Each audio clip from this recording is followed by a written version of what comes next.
Debates e reflexões sobre o uso da tecnologia em diferentes espaços e atividades sociais. Especialistas de diferentes áreas do conhecimento apresentam suas ideias acerca de questões que reúnem tecnologia e problemas da atualidade. Este é o seu podcast, Tecnologia em Perspectiva.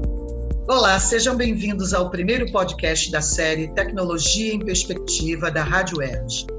Eu sou Sônia Vanderlei, historiadora e professora da UERJ, atualmente na direção do Centro de Tecnologia Educacional, CTE. O objetivo dessa série é discutir como a tecnologia impacta diferentes dimensões de nossa vida e de que forma a universidade está respondendo e refletindo sobre esses impactos. Tecnologia aqui não será pensada apenas como um conjunto de técnicas, mas por seus efeitos na vida social, chegando a alterar a forma como os homens pensam a si próprios, se relacionam uns com os outros ou definem o estar e ser feliz. No programa de estreia, nosso tema será Tecnologia e Educação em Tempos de Pandemia. Afinal, um dos maiores desafios nesse cenário tem sido a busca por alternativas para a educação formal, já que a preocupação com a contaminação pelo Covid-19 impõe às instituições formativas o cancelamento das aulas presenciais.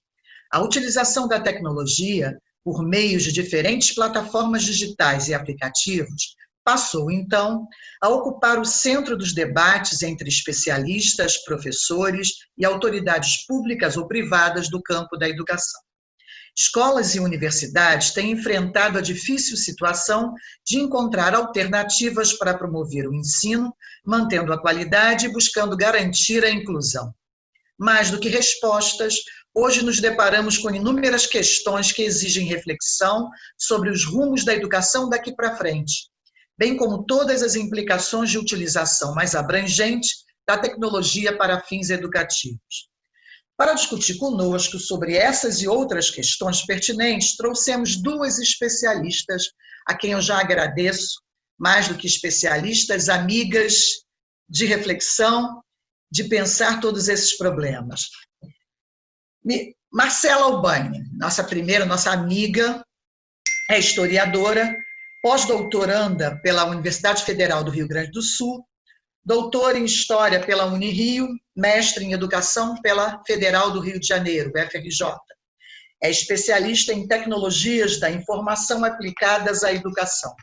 A Marcela pesquisa sobre ensino de história, história digital e humanidades digitais, sendo membro do Laboratório de Estudos e Pesquisa em Ensino de História, LAPEL UFRJ, e do Laboratório em Rede de Humanidades Digitais, LABUT.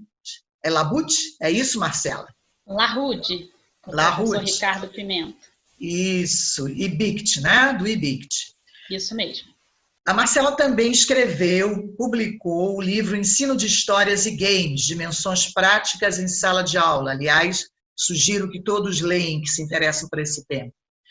E a coordenadora do projeto Bate-Papo sobre Ensino de História, desenvolvido em parceria com a Universidade Federal dos Vales do Jequitinhonha e Mucuri, certo? Perfeito. A outra especialista que fala conosco é Rosiméria dos Santos. Rosiméria é formada em Letras e Pedagogia, doutora e mestre em Educação pela UERJ. É professora adjunta do Departamento de Formação de Professores da Faculdade de Educação da Baixada Fluminense, FEBEF, UERJ, professora também do Programa de Pós-Graduação em Educação, PROPED, e do Programa de Pós-Graduação em Educação, Cultura e Comunicação em Periferias Urbanas, PPGEC. A Rosiméria atua na área de educação, com destaque para educação, pesquisa, cybercultura, formação de professores, currículo, periferias urbanas e educação básica.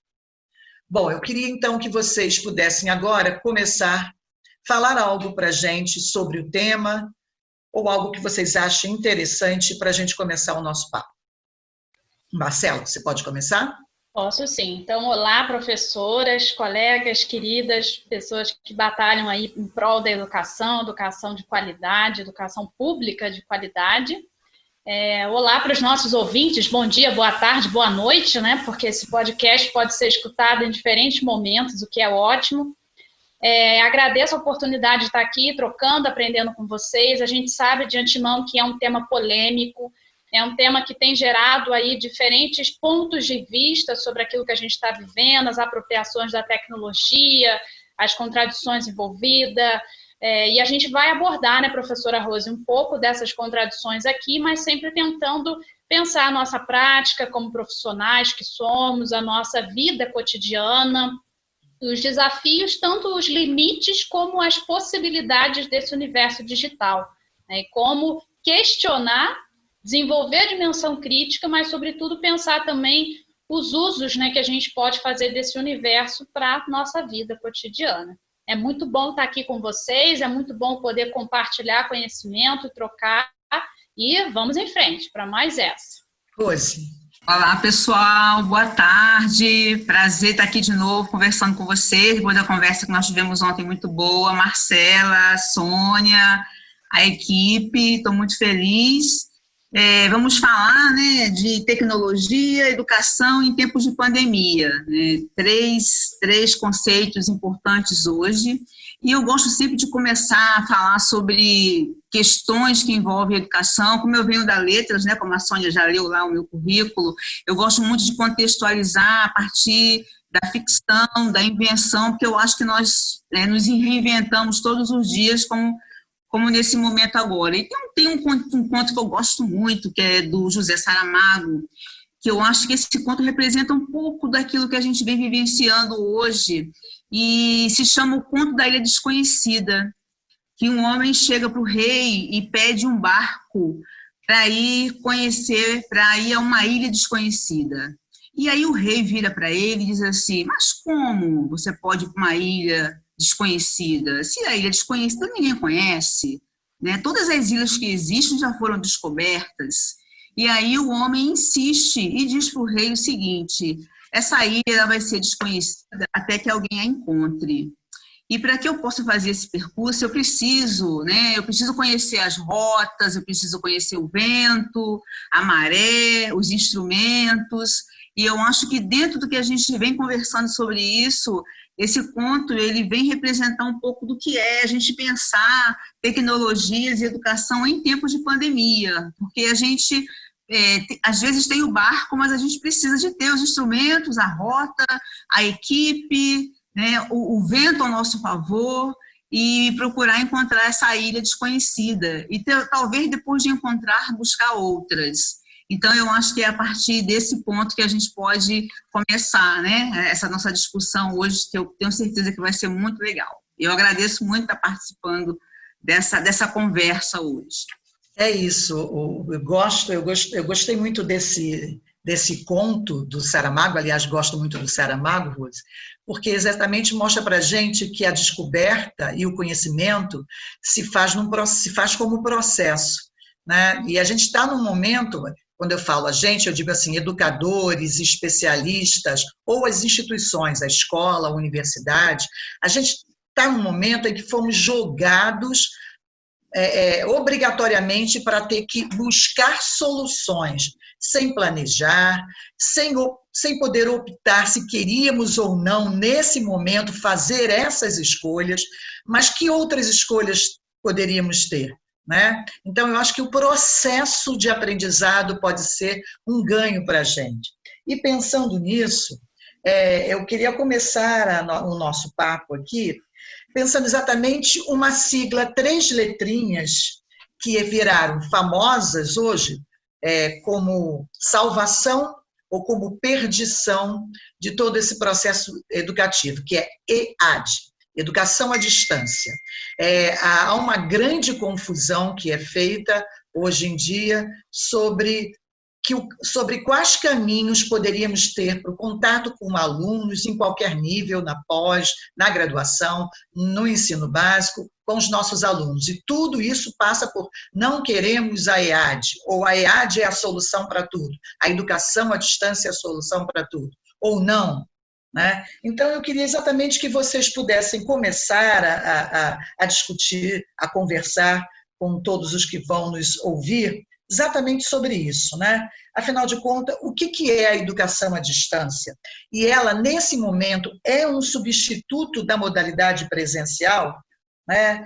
Será que a educação à distância é a única modalidade que pode, aspas, substituir a presencial? Ou a gente pode substituir a presencial? Acho que tem muitas questões aí, muitos senões que a gente precisa explicar um pouquinho.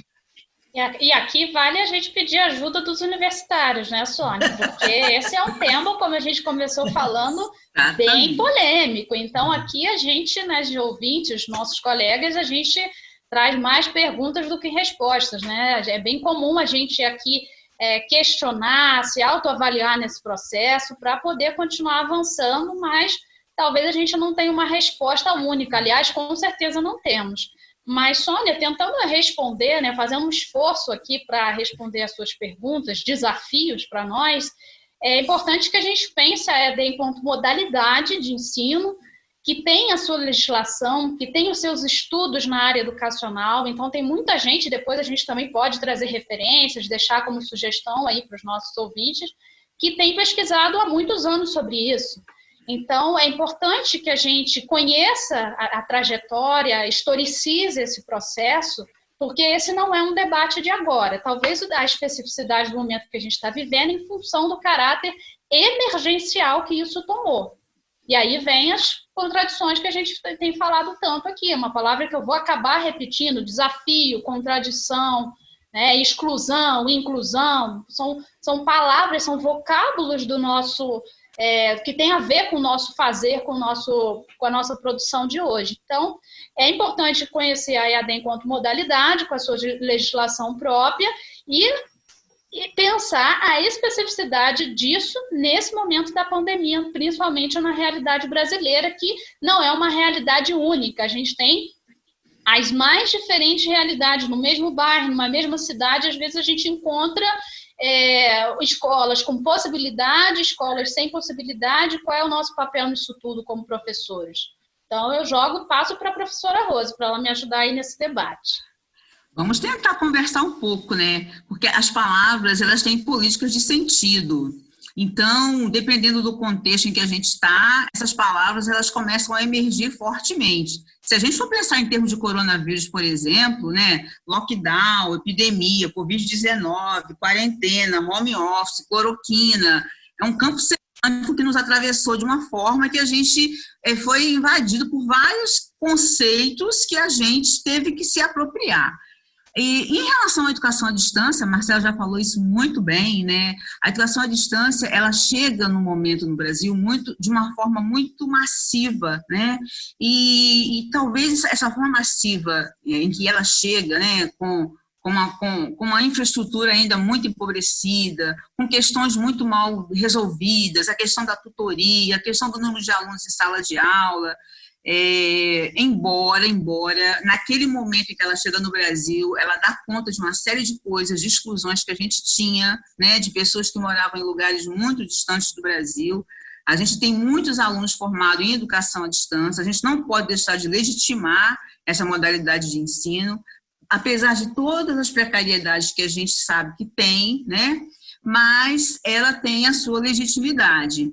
E com a pandemia, né, com essa excepcionalidade, a questão da educação à distância chega forte, porque os documentos oficiais começam a aparecer e dizer, olha, está parado, presencialmente é impossível, porque a gente não tem políticas sanitárias, a gente não tem como estar presencialmente, né, na universidade, na escola, e a gente precisa fazer alguma coisa, e aí retoma essa discussão de educação à distância, que não foi feita, tá? A educação à distância, ela sempre ficou no cantinho do pensamento lá, né? Somente por algumas instituições, muito mais no exterior do que no Brasil. No exterior, a educação à distância é muito mais forte. Então, no Brasil, ficou, assim, algumas ações de educação à distância, muito mais, inclusive, das universidades privadas. Então, isso veio à tona com uma força total. E a discussão era, se a gente fez uma opção por um ensino presencial, como é que a gente vai mudar para uma modalidade de educação à distância? A educação à distância, ela exige além das pessoas estarem geograficamente dispersas, né, que é aquilo que que conceitua a educação à distância, ela precisa de um desenho didático específico, de uma equipe específica, de toda uma sistemática e arquitetura específica para essa modalidade. E um aluno que faz a opção por uma educação à distância, ele já sabe que ele vai estar geograficamente disperso, mas que ele precisa ter estrutura, né? Ele precisa ter um computador conectado. Então, assim, são uma série de questões que vêm historicizadas, né? E que a pandemia faz submergir, né? A pandemia traz novamente essa questão. Bom, se eu não posso estar presencialmente na universidade, o que nós vamos fazer? O que a gente não pode fazer? O que a gente não quer fazer? São algumas perguntas, né? Para onde que como é que a universidade se repensa a partir dessa perspectiva? Então, Marcela, eu acho que quando você fala essa questão das políticas públicas, das leis, dessas discussões, elas são bastante importantes, até para a gente compreender, né, o que é, de fato, a educação à distância e de como ela pode ser uma modalidade de ensino, mas a partir de uma perspectiva, e não de forma aligeirada, a partir de uma excepcionalidade, porque ela exige uma série de coisas, como eu já falei aqui, né? Além, só para complementar, professora Sônia, bem rapidamente, além de tudo isso que a Rose pontuou, a gente pensar também a própria questão da disciplina. Eu tenho vários colegas professores, né, que são estudantes também, e que falam, olha, eu não tenho perfil, eu me perco, eu não dou conta, eu acabo misturando essa questão de você poder fazer no horário que você deseja. Tem gente que não tem o perfil, que precisa daquela coisa um pouco mais formatada, né? Então, a gente também poderia debater aqui o aspecto avaliativo. Quantas vezes na sala de aula presencial eu passava um vídeo para os meus alunos, aí eu pisquei o olho, olhei para trás, eles estavam lá mexendo, adiantando o vídeo. Ah, professora, já assisti, já vi. E isso, quando a gente trabalha, né, com a modalidade EAD, isso também são relatos muito comuns, né? O aluno pode abrir a tela, projetar o vídeo, e quem garante que realmente aquilo está sendo apreendido, discutido, problematizado? Então, são muitos aspectos para a gente pensar nesse universo da EAD. Não só o aspecto da infraestrutura, como do perfil desse aluno ou dessa aluna, como a avaliação desses meios. Só por aí a gente já teria mais assunto para muitos podcasts, porque é muito assunto bom e necessário de ser discutido. Acho que essas palavras são fundamentais, Marcela. São assuntos necessários, mas não podem ser confundidos, veja se vocês concordam comigo, com a situação que se coloca agora. Como bem colocou a Rosemary, a EAD, a educação à distância, é uma modalidade que tem não só apenas uma legislação específica, como também regras, digamos, pedagógicas específicas. Ela precisa de uma determinada, como ela disse, arquitetura, planejamento, objetivos, um currículo que atende a essas especificidades, que não é a mesma coisa que transplantar por conta da situação, tecnologicamente, estou fazendo EAD porque eu estou usando um computador, trabalhando de maneira virtual com os meus alunos. Isso não é fazer EAD. Né? E aí eu queria ver se a gente fala nas aulas remotas. Então isso é aula remota, não é EAD, é uma aula remota. Mas mesmo assim, se a gente só levar em consideração a questão pedagógica, acadêmica, mesmo assim, eu acho que a gente tem que ter em vista que quando a gente usa um outro meio para trabalhar educativamente, para fazer o trabalho de educação, a gente necessita adaptar os nossos objetivos, perceber que estamos trabalhando com ferramentas diferenciadas e adaptar, inclusive, conteúdos e maneiras de trabalhar. Né? Então, eu falo isso porque a gente faz isso em sala de aula, quando a gente presencialmente utiliza as tecnologias, como, por exemplo, o PowerPoint, o próprio filme, o vídeo. A gente tem textos já de décadas discutindo que utilizar o filme, utilizar uma imagem, né, não é apenas para ilustrar como devemos, como podemos, isso está no clássico, mas mesmo assim, bota o computador, bota um vídeo, bota um PowerPoint, e a gente acha que colocar o conteúdo ali e transmitir por uma tela já é fazer diferente. E você tem uma frase que eu gosto muito, né? A gente vai fazer o aligeramento do trabalho sem a devida mediação necessária. Mediar no campo da educação é um verbo famoso agora, né? Com vários significados. Mas não importa qual significado, mediar significa trabalhar com objetivos que atendam aquelas ferramentas que estão sendo utilizadas. Então, mesmo que a gente tenha clareza que não é educação à distância, quando a gente fala em aula remota ou qualquer outra coisa, esse contato mediado pela tecnologia tem que ser pensado de maneira diferente do que é o presencial. Concordam comigo? Sônia, a sua fala assim, foi perfeita, porque essa mediação ela é fundamental. Olha como quando a gente pensa em educação à distância, em EAD, a gente pensa num desenho didático próprio para a educação à distância. Por exemplo, a plataforma de educação à distância geralmente é o Moodle. O Moodle ele foi feito para a educação à distância, porque ele tem toda uma estrutura, uma arquitetura de educação à distância, que são os fóruns, que são os chats, que são onde colocar os arquivos, né? Quem trabalha com educação à distância, ou que já fez algum curso pelo Moodle, ele tem clareza mais ou menos de que, claro que existem outros ambientes, inclusive corporativos, que a gente talvez não fale aqui agora. Mas o Moodle, por exemplo, na UERJ, né, que eu conheço bastante, ele foi feito para ensinar.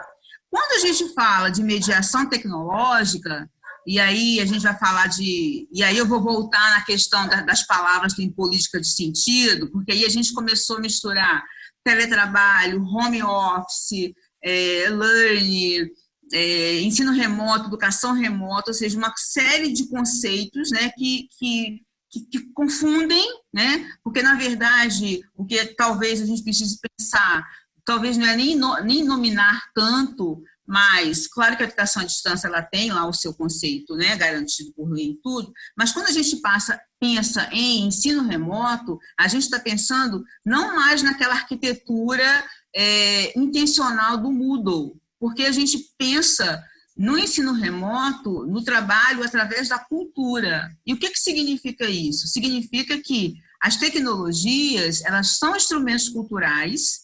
Nós já usamos as tecnologias na cultura, quando a gente vai ao banco, né? Quando a gente passa o Rio Card no ônibus, quando a gente chama o Uber, o aplicativo, quando a gente chama o iFood. Então, a gente já usa as tecnologias na cultura, na nossa vida. E como é que a gente pega essas tecnologias que a gente já usa na cultura e faz isso com a intencionalidade pedagógica? E aí eu vou pegar esses instrumentos, esses artefatos culturais. No nosso vídeo ontem, a gente viu, né, que os alunos, o que eles mais usam em termos de rede social e app é o WhatsApp.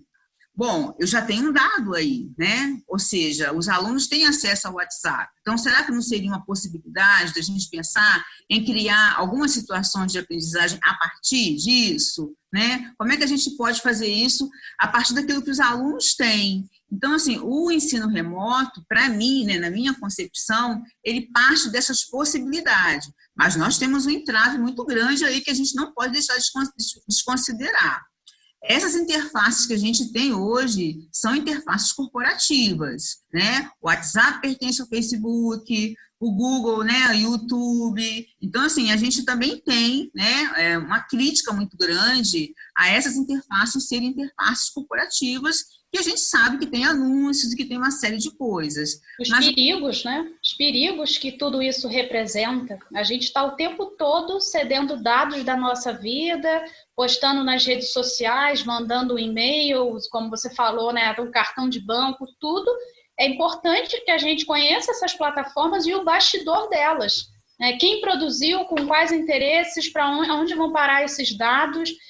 A gente não pode naturalizar isso, né? A gente precisa questionar, a gente vai continuar fazendo uso em certa medida, mas a gente não pode ser ingênuo. E eu também, além desse perigo, desse conhecer um pouco desse bastidor, eu acho que tudo que a gente está pontuando chama a necessidade de um diálogo interdisciplinar.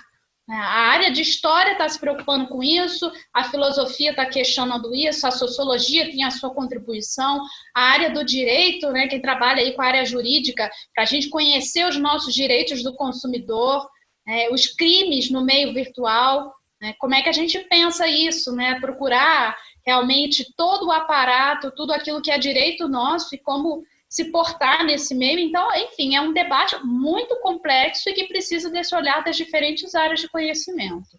Ou seja, Marcela, rapidamente, né, Sônia? A Marcela já trouxe uma coisa que a gente pode discutir mais à frente, que já é um pensamento de que currículo a gente já pode pensar. Ou seja, a gente tem elementos para pensar um currículo ou outro, que é uma das coisas que a Marcela fala que é fundamental é problematizar, por exemplo, a questão das fake news, né, da segurança dos dados. Então, talvez já seja alguma aproximação do que seja possível da gente pensar quando a gente vai trabalhar dentro dessas plataformas, mas fazendo a crítica a elas também, né? Não dá para ao mesmo tempo perceber e, ao mesmo tempo, perceber que é uma luta por direitos também, né? É uma luta por direitos no sentido de que a gente ganha uma... A gente tem as nossas lutas como educadoras, como profissionais, mas a gente ganha uma nova luta que não é nova, mas ganha uma cara diferenciada agora pela importância que ela tem nesse momento de lutar pela essa internet livre, né? De lutar pela ampliação de acesso. As universidades têm que ter espaços de Wi-Fi, por exemplo, gratuito, de qualidade e livre para os seus alunos, mesmo no momento que eles estão lá presencialmente, tendo as aulas ditas normais. Eu acho que a gente está vendo agora, nesse momento, e por conta dessa situação de excepcionalidade, a importância de lutas como essas, que de repente foram colocadas por tantas necessidades que a universidade pública, por exemplo, tem, que a escola, porque quando fala em universidade, eu acho melhor usar a palavra escola no sentido dos alemães, a escola como esse ambiente maior que representa a educação formal, seja ela em qualquer nível, né? Então, eu acho que aí a gente está percebendo a importância dessa luta.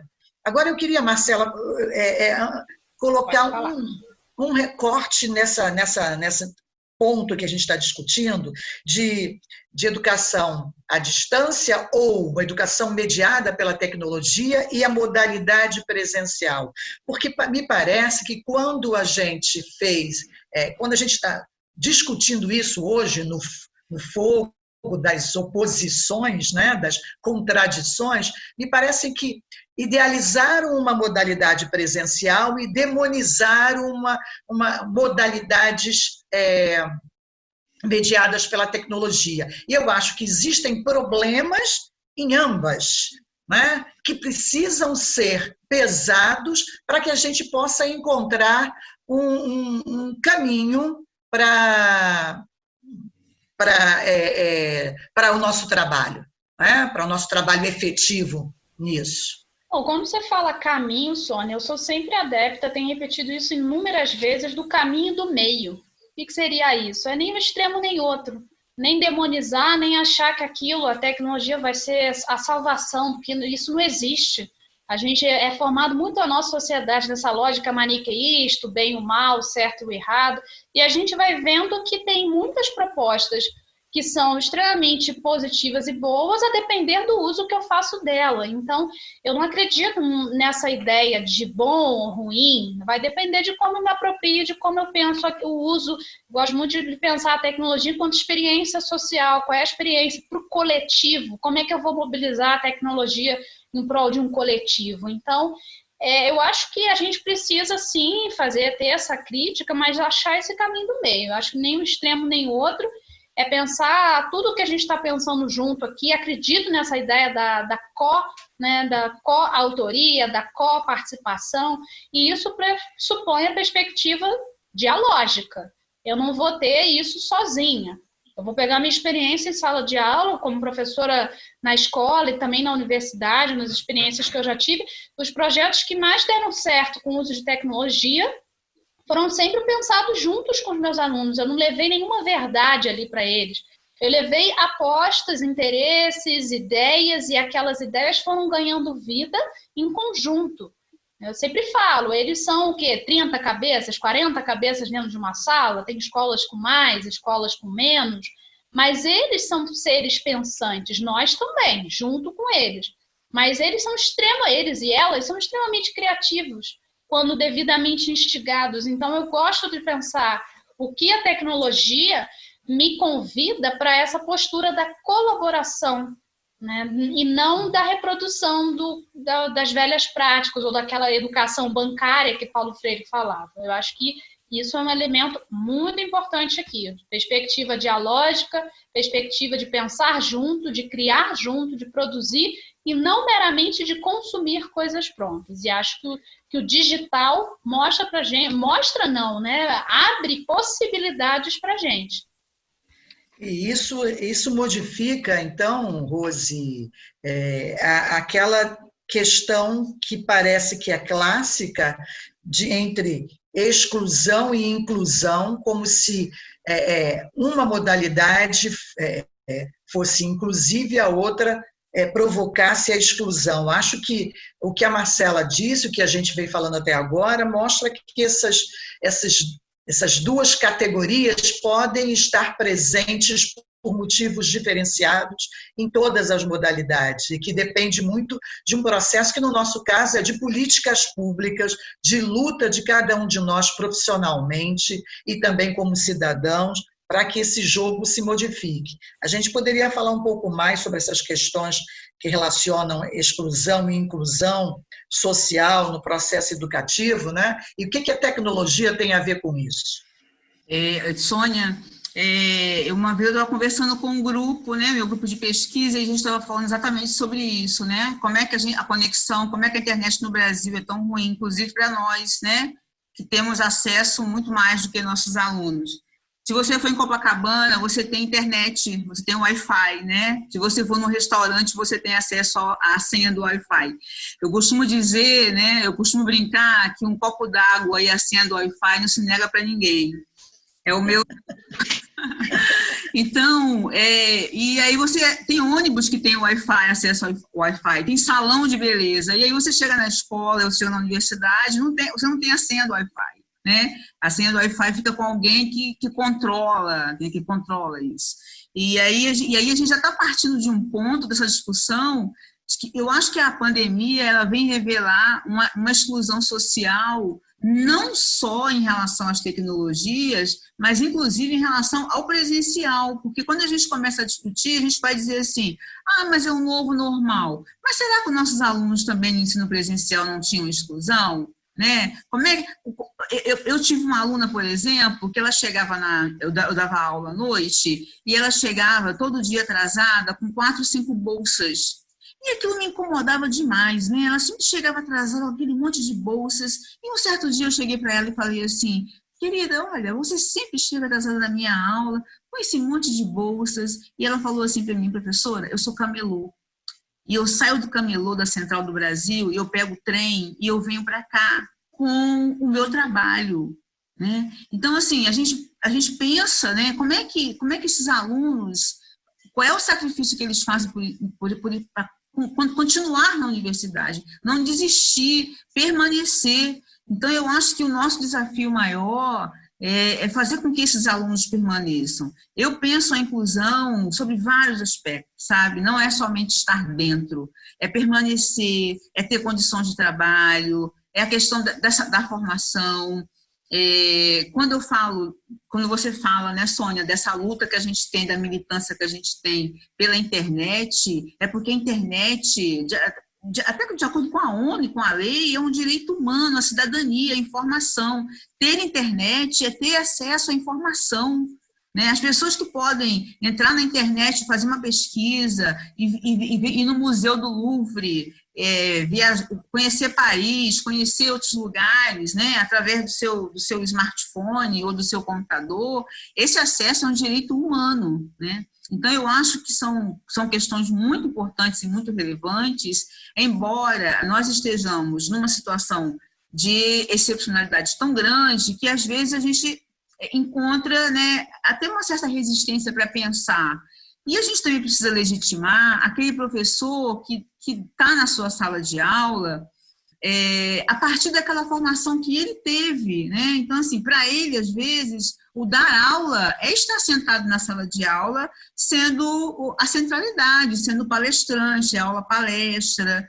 Então, é preciso que a gente comece a conversar com esses professores, e eu acho que essa discussão que a gente vem fazendo nesses espaços façam com que muitos professores comecem a refletir sobre isso, né? O que, de fato, é estar incluído e excluído. Claro que a gente não vai negar a exclusão digital. A gente sabe que o Brasil é muito grande, né? O Brasil, em termos de territorialidade, é muito grande. É muito difícil que a gente possa pensar que um aluno que mora lá no sertão do Nordeste, ele tenha acesso à internet. A gente sabe que na região Sudeste, por dados, é onde o acesso é maior, mesmo não sendo bom, né? Porque nós vivemos à mercê dessas grandes operadoras. A gente liga para as operadoras quando a gente tem uma internet, a gente fica 3 horas no telefone.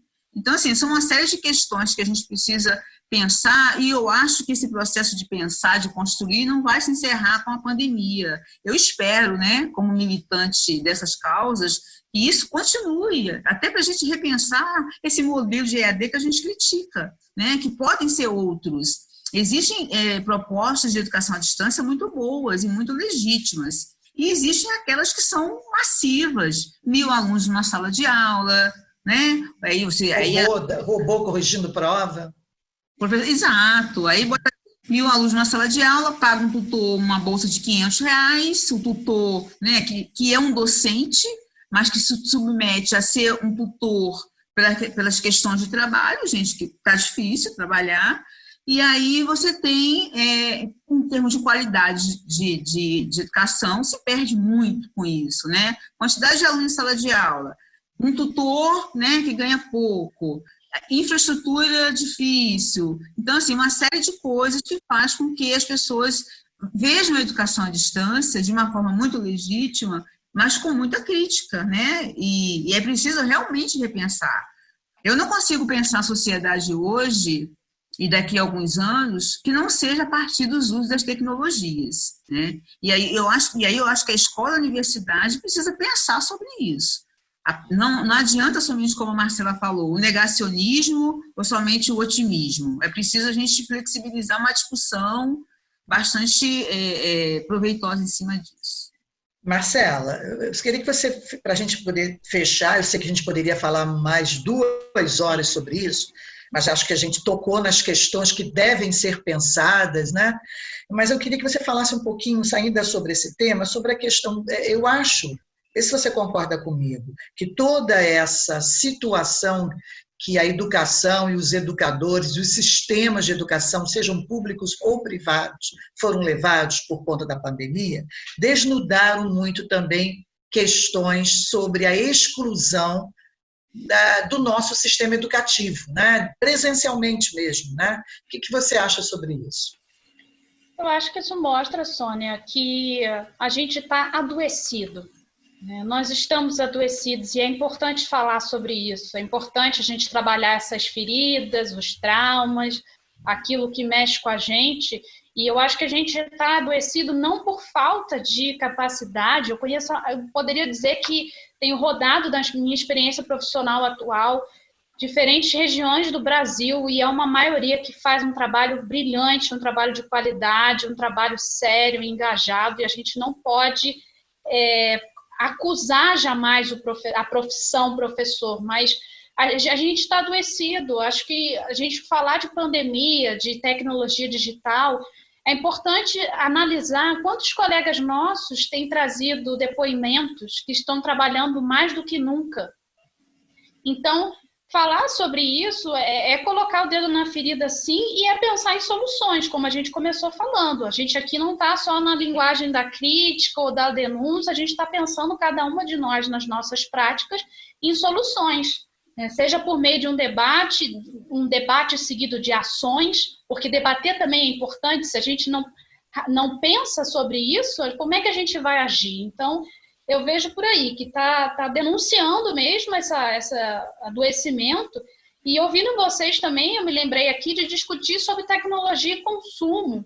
O quanto nós somos instigados a consumir determinados celular da moda, aquele velho debate da obsolescência programada, aquilo que já nasce programado, dali a algum tempo já tá fora, e aí vai estimulando um consumo de forma acrítica. E eu sei porque eu trabalhava isso com os meus alunos adolescentes, né, as marcas, o peso que isso carrega. E além de discutir tecnologia e consumo, eu também queria pontuar, me lembrei de uma experiência que eu acho muito importante compartilhar com os ouvintes aqui, que foi na minha tese de doutorado, quando eu trabalhei em 2 escolas da rede municipal de ensino no Rio de Janeiro, e eu fui a campo, né, como a gente diz, de desenvolver uma oficina, trabalhando com as histórias de vida, e pedi aos alunos, né, que a gente poderia trabalhar com as tecnologias digitais. Eu tive alunos que, mesmo sem estar conectado à internet, fizeram produções em seus celulares, me encaminharam por Bluetooth, por exemplo, né? Fizeram usando gravador de voz, usando bloco de notas, e fizeram construções fantásticas, sem precisar necessariamente estar com um celular super desenvolvido ou estar conectado na internet. E passei também por realidades escolares na Rede Federal de Ensino, que os alunos tinham a informática educativa nos seus currículos e que não necessariamente usaram a tecnologia para produzir. O que eu quero dizer com tudo isso? Que a gente não pode jamais generalizar, né? O que a gente não pode aceitar de jeito nenhum é que a gente tenha políticas desiguais, que na sua base, que na sua origem elas sejam perversas, né? Que elas sejam excludentes. Isso a gente não pode aceitar. Agora, é preciso usar... eu vi muitos alunos me dando respostas para essas minhas angústias sobre o universo digital. Professora, mas eu posso fazer isso aqui dessa forma. Eu pensei, poxa, eu nem pensaria nisso. Como é que pode, né? A cabeça da criança, a cabeça do adolescente ali, trazendo soluções de pesquisa. A professora Rose, que trabalha também com esse debate sobre a discussão do currículo, do cotidiano, veja quantas respostas criativas a gente tem nesse diálogo com os nossos alunos. Então, também passei por outras contradições também, professora Sônia, de professores que, mas eu vou tirar dinheiro do meu bolso para poder botar meu celular como roteador para os alunos. Professores que disseram que sim, fazem isso com frequência, e outros que falaram, jamais vou fazer isso, isso é função do Estado. Então, é isso, aqui a gente está trazendo para os ouvintes para polemizar mesmo. Qual a opinião de cada um de vocês? A gente vai ter divergências e essas divergências podem ser muito boas também.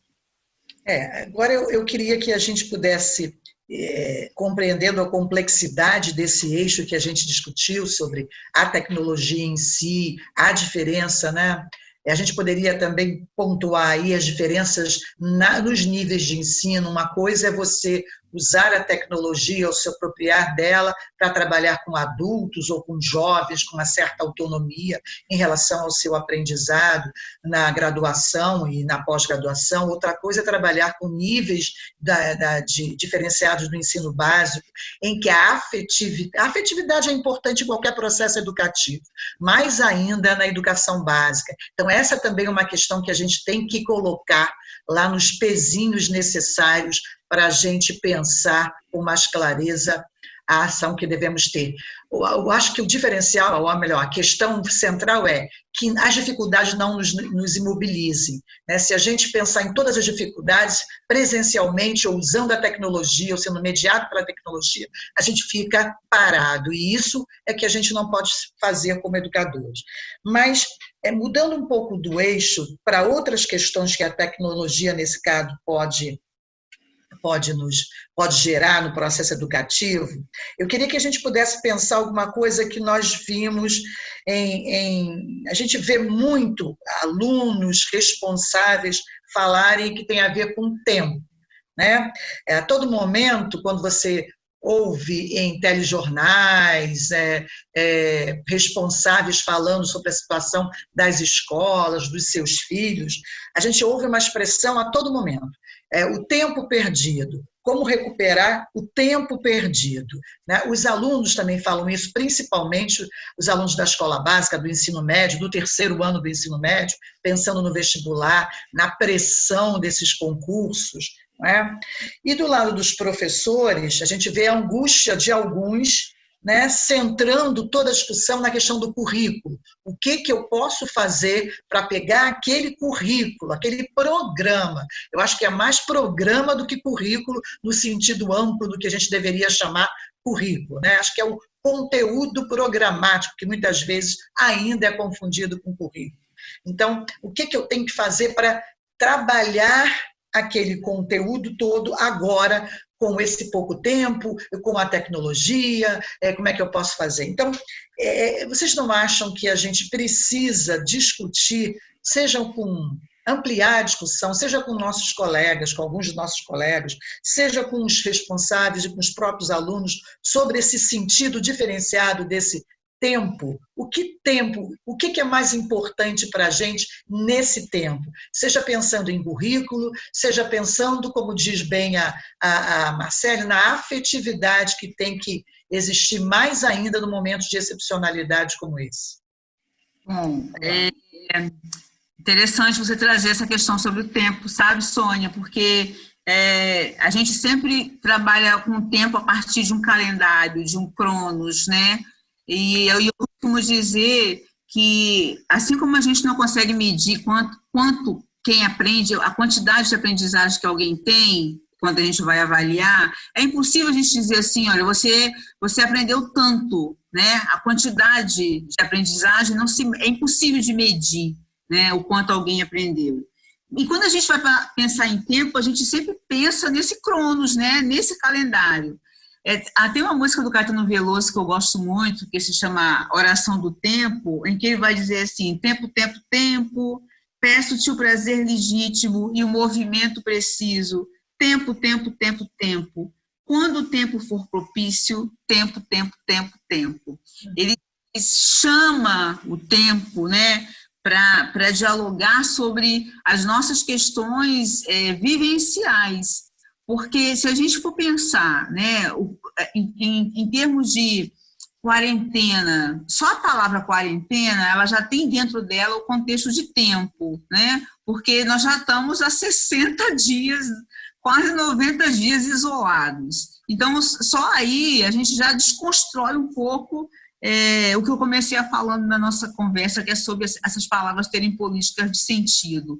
Então, eu acho que como nós fomos formados, né, a partir de um currículo prescritivo, em que dizia que assim você primeiro aprende a multiplicar, e depois a dividir, primeiro você aprende o alfabeto, depois as sílabas, e sempre dentro de um tempo arbitrário e construído socialmente, para a gente, né, fica difícil. Eu já ouvi professor falar assim, mas como é que eu vou dar o conteúdo em 2 meses? E aí eu retomo aquilo que a Marcela vai dizer, né, o que são os conteúdos, afinal de contas, né? O que é currículo? Quais são as propostas curriculares? Porque quando a gente pensa isso, a gente desconstrói um pouco esse conceito de tempo cronológico. Porque, claro que a gente tem institucionalmente que definir datas e prazos, os alunos precisam concluir o curso, né, tem o seu histórico e tal. Mas eu acho que se a gente pensa a construção do tempo a partir de uma especificidade de um momento, é preciso que a gente repense essa questão do tempo. Eu vou repetir, não é jogar a criança com a água da bacia, né? Não é dizer que pode tudo, que é tudo de qualquer maneira, mas é reorganizar o tempo a partir... E aí eu vou voltar numa fala que a Marcela também puxou, que eu gostei muito, quando ela traz Paulo Freire para conversar com a gente. Paulo Freire, no seu livro Educação como Prática Libertadora, em que ele vai trabalhar o método Paulo Freire lá em Angico, no Rio Grande do Norte, em que ele trabalha com o círculo de cultura, ele vai trazer uma outra perspectiva de como que a dialógica, de como você, dialogando e criando com os outros, você pode pensar o que é importante para esse tempo, né? O que a gente pode discutir e dar qualidade para esse tempo específico. sem desconsiderar que nós temos um instituído, né, que é toda a parte burocrática que envolve o ensino. Agora, a gente desconstruir isso é somente na negociação e na fala, né? É conversando, olha, vamos nos juntar como professores e trabalhar essa temática? Talvez essa temática vá atravessar esses conteúdos. Eu não sei se alguém aqui já ouviu, algum ouvinte já ouviu alguém falar assim, olha, eu não sei se esse aluno consegue passar para a série seguinte porque ele não aprendeu esse conteúdo tal que precisa do próximo conteúdo. Ou seja, você delimita o quanto que a pessoa precisa aprender a partir daquilo que você acha, né? Então, é uma discussão bastante interessante. E aí, Marcele, você acha que a tecnologia modifica esse sentido de tempo? Essa é uma pergunta crucial para nós historiadores, né? Você que Exato, também por isso eu fiz. A formação em história, ela nos convida sempre a pensar no e com o tempo. Então, acho que a professora Rose pontuou muito bem esse aspecto dos sentidos de tempo cronológico, esse tempo produtivista que a gente vive, parece que a gente tem que estar produzindo o tempo todo, né? Falando o tempo todo. E qual é o momento que a gente tira para respirar, parar, refletir, né? Por isso a postura filosófica é tão importante aqui. Eu acho que a tecnologia ela traz para a gente o debate da aceleração. A gente percebe isso no nosso dia a dia. Somos exigidos cada vez mais, estamos inseridos nessa roda viva, mas como professora, eu diria que jamais a gente poderia falar em tempo perdido. Não existe tempo perdido. Existem experiências, possibilidades. Nesse período de pandemia, eu também encarei o desafio de gravação de videoaulas com estudantes de 6º ano e da primeira série do ensino médio. E nas minhas aulas, nas minhas videoaulas, eu sempre começava, como é que vocês estão? Isso eu não posso encarar como perda de tempo. Isso é investimento. Isso é me preocupar com o outro. Isso é exercitar a empatia, né? Eu estar aberto a trazer, sim, o conteúdo, mas é relacionar esse conteúdo de forma que faça algum sentido na cabeça dessa criança, desse jovem. Porque senão, para que eu vou ensinar? Eu sempre repito também isso, que principalmente no ensino médio, dando aula na escola, eu pensava, nossa, às vezes é a última vez que esse aluno está passando por uma aula formal de história. E ele vai precisar da história na vida dele, na hora de votar, no dia a dia, na família, para debater as questões de gênero, refletir sobre a violência doméstica, né, tão perto, tão debaixo do nosso nariz. Então, entendo que não existe tempo perdido, existe investimento. E como a professora Rose colocou, currículo é seleção. O currículo não é só aquilo que eu ensino, é tudo que envolve, né? Já dizia Antônio Flávio Barbosa, é tudo que envolve a prática educacional. Então, considero que a tecnologia ela tensiona, ela potencializa esse debate, principalmente da aceleração, mas não jamais diria que a gente tem o tempo perdido. Existe tempo enquanto experiência. Minhas queridas amigas e parceiras nessa reflexão, a gente poderia ficar aqui discutindo mais 2 horas e certamente puxaríamos outros fios desse novelo para mais 2 horas e assim por diante. Então, eu quero assim, já agradecer a vocês tremendamente esse pequeno espaço de discussão. Creio que a gente tocou em questões que são fundamentais para serem discutidas por qualquer pessoa que queira trabalhar com isso, refletir sobre isso, pensar na aplicação na sua prática, seja profissional, seja pessoal.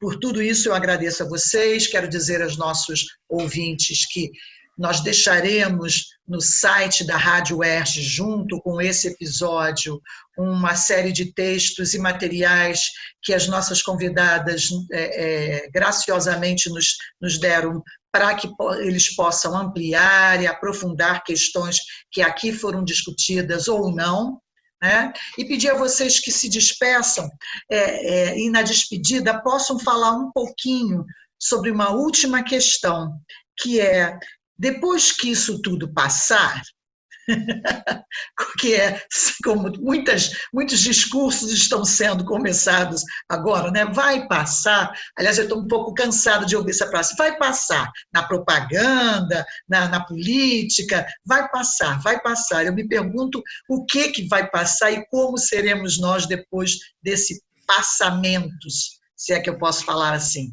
Mas então, se a gente puder pensar o retorno a uma normalidade não pandêmica, vamos dizer assim, o que toda essa discussão, toda essa reflexão na educação, da relação entre educação e tecnologia, pode deixar, segundo a posição de vocês, de aprendizado para educadores e para a escola pensada como esse ambiente formal de educação. Creio, Sônia, que o que vai deixar vai depender do uso, daquilo que a gente quer, né? Estava num debate outro dia na rede social, nós seremos melhores depois da pandemia. Olha, depende de você. Essa mudança, eu dizia, grande começa dentro da gente, seja você a mudança que você quer no mundo. Então, eu acho que vai depender de como cada um está enfrentando isso e vai significar tudo aquilo que está experimentando nesses dias, nesses meses, nesse tempo longo de pandemia. Então, creio que a gente leve, talvez, um olhar, é o que eu falo por mim, mais sensível e mais ousado. Porque mesmo que tenha sido no desespero, de início pelo menos, a gente está encarando aqui essas plataformas virtuais, a gente está se expondo, está fazendo live, está fazendo projeto, está fazendo videoaula, eu acho que a gente está enfrentando isso. A grande maioria dos professores com os quais eu tenho conversado, todo mundo está relatando, nossa, eu já aprendi isso, eu já aprendi aquilo, mesmo que numa situação que não seja ideal, e a gente não queria, né, precisar disso, jamais justificar, mas a gente está usando, a gente está fazendo e a gente está colocando isso para frente. Então, eu, Marcela, como professora, como profissional, pessoa, que são identidades que a gente não separa, eu estou levando muito mais um aspecto do sensível, da sensibilidade e da palavra ousadia. E é isso que a gente quer trazer para os diferentes segmentos, para as diferentes modalidades, como a gente falou aqui, e mirar o uso da tecnologia para a humanização. A tecnologia digital, ela faz a gente voltar àquilo que é o mais básico, é o processo de comunicar-se. É o processo, ainda que não seja do olho no olho, está sendo maravilhoso esse momento aqui com vocês. Me sinto acolhida, me sinto trocando, me sinto produtiva no sentido bom, não o produtivismo, mas o produtivo de poder estar aqui falando, conversando com colegas do Brasil inteiro, que sai de fora do Brasil, vamos ver, né? Esse podcast tem um alcance tão bom assim, então é isso. Eu acho que é sensibilidade, ousadia, parceria, colaboração e investimento na nossa formação e investimento na nossa formação enquanto humanidade. Obrigada, Marcela. Desde já, eu adoro ouvir você para a sua clareza e posição eu acho que é posição como um indivíduo que acredita que a educação possa ser transformadora, né? Eu acho que é o mais importante. Não importa agregada a que tecnologias, porque as tecnologias digitais são apenas algumas do que usamos no processo educativo. Rosemary, por favor. Que fala linda da Marcela. Também adorei. Eu gosto muito da forma que a Marcela traz, né? Com muita sapiência, com muita clareza. Olha, eu acho que do que eu penso, né? A pergunta que você fez, né, Sônia? Depois que tudo isso passar, e aí, né? O que vai acontecer? Eu vejo essa relação da cidade, né? Eu acho que a relação da cidade com a escola, ela se modifica, né, a partir da pandemia, e eu acho que ela vai se modificar em vários aspectos, desde o uso da máscara, ao uso do álcool em gel, ao lavar o saco de batata frita, ao lavar, né, o pacote de feijão, desde a colocar o álcool, o tapete com água sanitária para entrar dentro da nossa casa. Eu acho que nós, talvez, né, nós precisamos repensar como é que essa cidade também se reconfigura, né, e que essa escola, e que essa educação, que a gente vem criticando que ela não se movimenta, que ela não se transforma, quem sabe, né, a partir desse atravessamento global, porque o vírus, com a globalização e esses agenciamentos, ele atravessou o planeta inteiro. A gente não tem como não pensar, né, que todas essas mudanças sociais, culturais, econômicas, o que é a maquininha que mede a sua temperatura ao entrar no supermercado, o que são as máscaras nas escolas do Japão, com os alunos sentados um longe do outro. Ou seja, é uma mudança estrutural tão grande que talvez a gente leve muito tempo para pensar, mas que a gente não possa negligenciar, né? Como é que a gente deixou de pensar várias questões que só agora a gente resolveu atentar para isso, que são as questões sanitárias, que são as crises econômicas, né? As crises políticas. Com as tecnologias digitais, nunca se discutiu tanto política, porque a emissão do polo foi liberada, né? Antigamente você sentava em frente da televisão e você assistia o eleitoral e depois você ia discutir.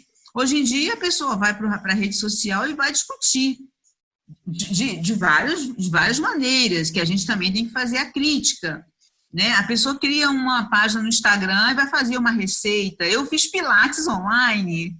Ou seja, toda a nossa condição de corpo, de vida, de sobrevivência, ela se desconstrói. E eu tenho quase assim, uma clareza de que provavelmente algumas coisas irão mudar a partir disso. Porque se a gente não conseguir mudar a partir disso, a gente não aprendeu nada com os 60 mil e tantos mortos que nós perdemos no nosso país e tantos milhões no mundo inteiro. Então, eu quero deixar essa mensagem de reflexão para que a gente possa repensar tanto na questão da saúde. Eu vou encerrar rapidamente, tem uma fala que eu acho que é muito provocativa, de um ex-ministro, que ele fala assim: eu não quero gastar os meus impostos com quem estuda com as ciências humanas e sociais, eu quero gastar os meus impostos com os médicos que salvam vidas. Né? E eu acho que a gente precisa pensar que as pessoas que estão nas ciências humanas e sociais, elas também salvam vidas, porque são elas que vão dizer, né, o quantitativo, a estatística, quem mora em comunidade, quem não está recebendo auxílio emergencial, quem está em área de carência. Então, para a gente colocar essa discussão da ciência, enquanto universidade, enquanto escola, na roda, como todos os outros saberes, para a gente pensar que a gente precisa ter um conjunto de discussão, não dizendo quem é mais importante ou quem é menos importante. Uma máscara de uma costureira hoje, de uma comunidade, ela salva uma vida, né? Ela salva uma vida. Um laboratório que faz um álcool gel artesanal, ele salva uma vida. Então, é isso que eu gostaria de dizer como mensagem, de reflexão. Gostaria de agradecer bastante essa nossa conversa hoje, que foi muito prazerosa, e que tenhamos outras conversas também, assim, a Marcela, você, Sônia, né, o Eduardo, o Daniel, que estão aí por trás, e as pessoas que estão nos ouvindo também, claro. Eu quero agradecer muito, dizer que a minha esperança é que, se a gente voltar ao dito normal, que o sentido que se carrega, esse sentido que vocês colocaram aqui, amorosidade, afetividade, empatia, agregado à tecnologia e à educação. Porque, normalmente, quando pensamos em tecnologia, pensamos em algo duro, né? Nas chamadas ciências duras, nesse conjunto de técnicas a que eu me referi no início do nosso papo. E, efetivamente, a tecnologia é algo que reflete no nosso cotidiano. E se a gente puder aproveitar esse momento de excepcionalidade, em que fomos obrigados a refletir sobre isso na educação, e usarmos a educação, mediada ou não pela tecnologia, para aprender e ensinar empatia, a gente já terá o que eu posso chamar efetivamente de um novo normal que vale a pena. Tá? Por isso, e porque eu sei que vocês lutam por isso junto conosco, eu queria agradecer ao papo, e esperando, como com certeza vocês também, que ele possa ter gerado outras reflexões, outros pontos de interrogação e muitas ideias em todos que estão nos ouvindo ou que vão nos ouvir. Muito obrigada e que outros papos virão. Obrigada. Muito obrigada, gente. É muito bom aprender com vocês mais uma vez, mais um dia, e que, como a Sônia falou, que a gente prossiga forte, firme, e apesar de todo o caos que a gente viva, que a gente consiga exemplificar a leveza, porque a gente está muito carente disso. Então, um sorriso, ainda que às vezes seja um pouco triste, mas que essa tristeza seja transformada em ação e em luta. Muito obrigada por poder aprender com vocês. Bem, chegamos ao fim do primeiro episódio da série Tecnologia em Perspectiva. Assine o nosso podcast em seu aplicativo preferido e receba a notificação dos próximos episódios. Nós, da Rádio UERJ, esperamos que você tenha aproveitado e que possamos nos encontrar muitas outras vezes. Cuide-se e até a próxima.